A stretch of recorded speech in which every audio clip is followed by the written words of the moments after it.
Hola señoritas de cuarto año, espero estén excelentes. El día de hoy vamos a continuar con lo que nos corresponde la segunda parte del reino Animalia. Este reino es hermosísimo, espero lo disfruten igual que yo. A mí me fascina, es uno de mis reinos favoritos. Veamos qué nos toca ver ahora. Resulta que nosotros podemos clasificar a los animales de acuerdo a si poseen o no un esqueleto interno, y dependiendo de la composición del esqueleto interno también podemos subclasificarlos. Veamos entonces qué son los animales vertebrados o invertebrados. Los animales vertebrados comprenden un grupo de animales que poseen una estructura ósea que le brinda soporte interno. Estas estructuras permiten el funcionamiento del sistema nervioso, quiere decir que ese esqueleto interno no solamente da soporte, sino que de alguna forma está protegiendo las estructuras más sensibles del individuo, como lo son el cerebro y la médula. Como lo dice Santos en su publicación de blog en el 2018, poseen espina dorsal o columna vertebral. Veamos otra cita. Como lo dice García en el 2018, los vertebrados también se conoce como el grupo Vertebrata, y son un grupo diverso de animales que poseen columna vertebral o espina dorsal compuesta por vértebras.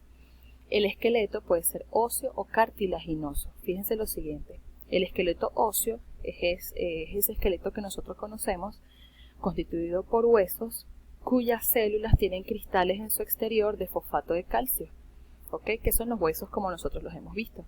Ahora bien, existen algunos peces que tienen un esqueleto interno, pero no es óseo, sino cartilaginoso. Esta sustancia es muchísimo más flexible, no es tan rígida, y la composición química va a depender dependiendo del ser vivo al que pertenezca. Son dos estructuras internas, pero ambas constituyen un esqueleto interno. Muy bien. Gracias a su facilidad de fosilización, han sido claves para poder estudiar la evolución de los animales en el planeta Tierra. Los huesos, con el paso de los años, permanecen casi intactos. Pierden sistema nervioso, pierden sistema circulatorio, pero se pueden conservar algunos rastros que se pueden estudiar en la actualidad para poder ubicar el espécimen en el tiempo y poder relacionarlo con otras especies. Además de esto, también debemos tomar en cuenta que se caracterizan por poseer simetría bilateral y poseen un cráneo que protege el cerebro. ¿Qué será eso de simetría bilateral? Veamos estas tres imágenes.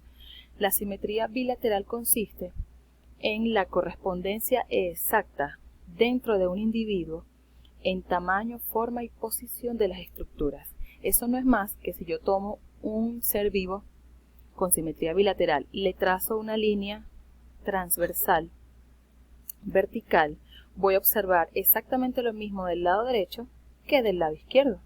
Veamos acá. Tenemos un pez, realizamos un corte transversal y longitudinal al mismo tiempo y podemos observar en ambas partes las mismas estructuras en la misma posición. A eso se refiere simetría bilateral. Aquí tenemos unos cortes un poco más complejos del ser humano, pero siempre vamos a observar en las caras opuestas las mismas estructuras.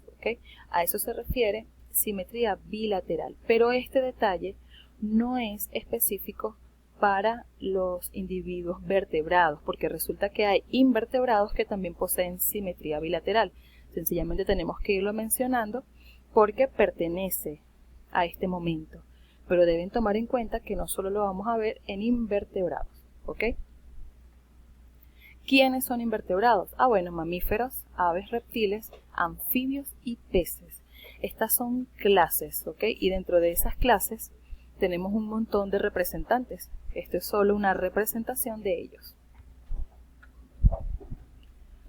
Los animales invertebrados, entonces, son animales que no poseen un esqueleto interno, por lo que sus estructuras poseen otra composición dependiendo del filo al que pertenezcan. Vamos a revisar dos citas, a ver qué nos pueden aportar. La primera dice, no poseen ni esqueleto interno, articulado, ni columna vertebral. García nos dice, suelen ser de pequeño tamaño y la mayoría dispone de un esqueleto externo que les protege. A eso se le llama también exoesqueleto, que puede mostrarse en forma de concha o caparazón, entre otros. Muy bien. ¿Quiénes son invertebrados? Como lo vemos acá: moluscos, anélidos, artrópodos, poríferos, nidarios, equinodermos y gusanos planos. Muy bien, de esta forma cerramos esa clasificación por la disposición o presencia de vértebras o no en el individuo. Vamos a pasar a la siguiente clasificación del reino Animalia, que es por filum. Quiero recordar que cada filum tiene muchísima información con respecto, por ejemplo, a sistemas internos. Dependiendo del filum, la respiración va a ser distinta, el sistema circulatorio va a ser distinto, el sistema digestivo también y el sistema nervioso. Dentro de cada filum también podemos encontrar información sobre subclases o subdivisiones, no solo las clases, sino también las subclases, las familias. Sin embargo, nosotros acá vamos a estudiar los que corresponden, los elementos que corresponden a los animales que nosotros conocemos. De esta forma podemos asociar lo que ya conocemos con esta nueva información. Veamos el primer filum. Filum Mollusca. Son animales con exoesqueleto en forma de concha. Poseen un cuerpo blando, un pie muscular que les facilita la movilidad y nutrición. Como vemos acá, esto sería una foto interna de una almeja. ¿Quiénes son los representantes del Filum Mollusca? Veamos. Se subdivide en 4 clases. Sería Polyplacóphora, Gastrópoda, Bivalvia y Cefalópoda. En el caso de Polyplacóphora está representada por los organismos cuyo esqueleto externo tiene alrededor de 8 capas, ¿sí?, dispuestas unas sobre otras. ¿De quiénes estamos hablando?